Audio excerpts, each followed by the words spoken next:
उपवासाच्या दिवशी काहीतरी स्पेशल आणि चविष्ट खावंसं वाटतं. म्हणूनच आज मी घेऊन आले आहे कुरकुरीत आणि चीजी उपवासाची चीज पुरी. ही पुरी खायला इतकी छान लागते की एक खाल्ली की दुसरी आपोआप हातात येते. आणि सगळ्यात खास म्हणजे ही बनवायला अगदी सोपी आहे. ही चीज पुरी तुम्ही दही, खोबऱ्याची चटणी किंवा नुसती सुद्धा खाऊ शकता. प्रत्येक प्रकारे तिची चव उत्तमच लागते. तर चला वेळ न घालवता बघूया ही कुरकुरीत, टेस्टी आणि झटपट तयार होणारी उपवासाची चीज पुरी. नमस्कार, मी संजना स्वादिष्ट किचन मध्ये तुम्हा सर्वांचे मनापासून स्वागत. आज आपण पाहणार आहोत उपवासाची चीज पुरी. त्यासाठी मी इथे घेतलेली उपवासाची भाजणी, चिरलेली कोथिंबीर, एक चीज क्यूब आणि उकडलेला बटाटा. तुम्हाला जर का उपवासाची भाजणी कशी करायची याची रेसिपी बघायची असेल तर उपवासाचं थालीपीठ या माझ्या व्हिडिओमध्ये मी भाजणी कशी करायची याची सविस्तर माहिती दिलेली आहे, तर तुम्ही तिथे उपवासाची भाजणी बघू शकता. या व्हिडिओच्या खाली मी त्याची लिंक सुद्धा प्रोव्हाइड करेन, तर तुम्ही चेक करा. पुरीसाठी मी इथे 4 चमचे भाजणी घेतलेली आहे आणि एक बटाटा खिसून घालायचा. बटाटा हा व्यवस्थित स्मॅश करून घालायचा, म्हणजे पुरी व्यवस्थित लाटता येते. बटाटा खिसून घातल्यानंतर आपण आता त्यात ॲड करूया एक चीज क्यूब. चीज क्यूब सुद्धा आपण व्यवस्थित खिसून घालणार आहोत.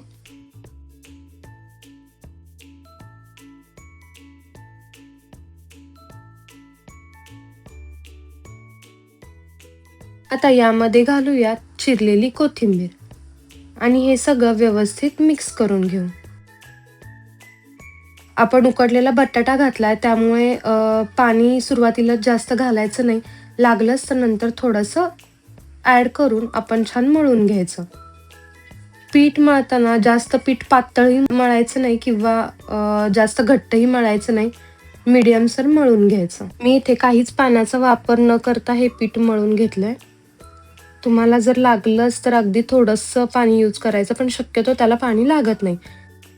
तुम्हाला जर का ही रेसिपी थोडी वेगळी आणि चांगली वाटत असेल तर व्हिडिओला लाईक करा आणि चॅनलला अजून सबस्क्राईब केलं नसेल तर सबस्क्राईब करा, म्हणजे मी अशा छान छान व्हिडिओ टाकल्या की त्याचे नोटिफिकेशन येतील.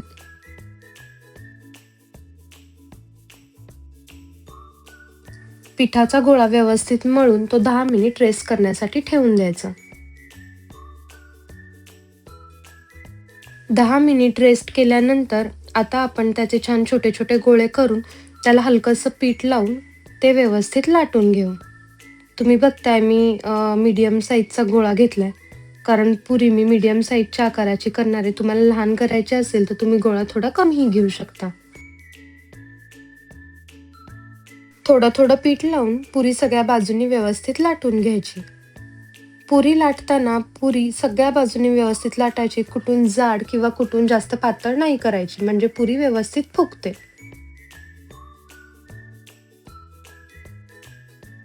पुरी आता लाटून झालेली आहे. अशाच प्रकारे मी सगळ्या पुऱ्या लाटून घेते.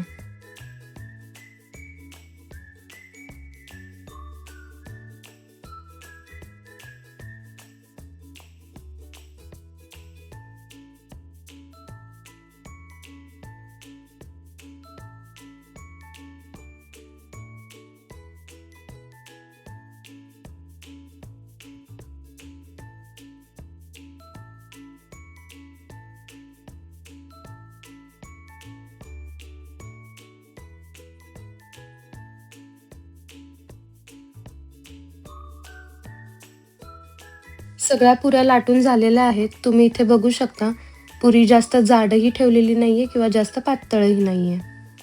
आता आपण ह्या सगळ्या पुऱ्या तळून घेऊया. पुरी तळण्यासाठी एका कढईत मी तेल घेतलंय. तेल व्यवस्थित गरम झालंय का हे चेक करायचं. ते चेक करण्यासाठी सगळ्यात पहिल्यांदा असा छोटा गोळा टाकून बघायचा तेलात. जर तो पटकन असा वरती आला तर तेल व्यवस्थित तापलेलं आहे. आता आपण पुरी सोडूया. पुरीवरती थोडं थोडंसं तेल घालून छान पुरी तळून घ्यायची.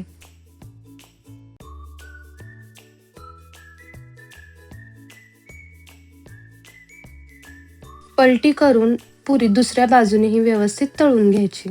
पुरी तळताना गॅसची फ्लेम मीडियम टू लो ठेवायची. गॅस एकदम फास्ट करायचं नाही, नाहीतर पुरी आतून कच्ची राहते आणि वरून करपून जाते. त्यामुळे शक्यतो फ्लेम लो टू मीडियम ठेवायची. अशाच प्रकारे आपण सगळ्या पुऱ्या तळून घेऊया. ही पुरी सेम साबुदाणा बटाट्याच्या पापडांसारखी लागते, त्यामुळे ही दह्यासोबत खूप टेस्टी लागते. आपण आता सगळ्या पुऱ्या तळून घेऊया. तुम्ही अशाच उपवासाच्या छान छान रेसिपीज संजना स्वादिष्ट किचन पेजवरती बघू शकता.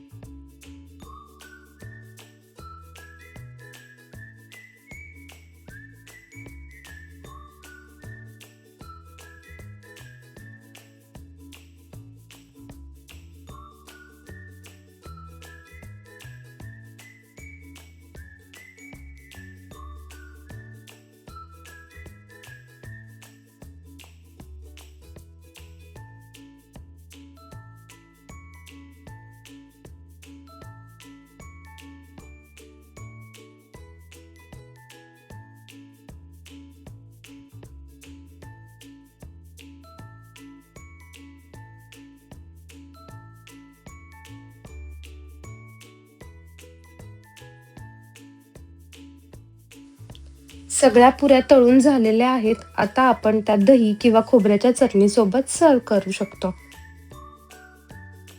ही पुरी बनवायला जितकी सोपी आहे तितकीच ती टेस्टीही लागते आणि छान कुरकुरीत होते. कशी वाटली तुम्हाला ही उपवासाची चीज पुरी? मला कमेंट करून नक्की कळवा. आणि व्हिडिओ आवडली असेल तर लाईक करा, कमेंट करा आणि तुमच्या फ्रेंड्ससोबत शेअर करा. आणि संजना स्वादिष्ट किचनला अजून सबस्क्राईब केलं नसेल तर सबस्क्राईब करा. Thank you.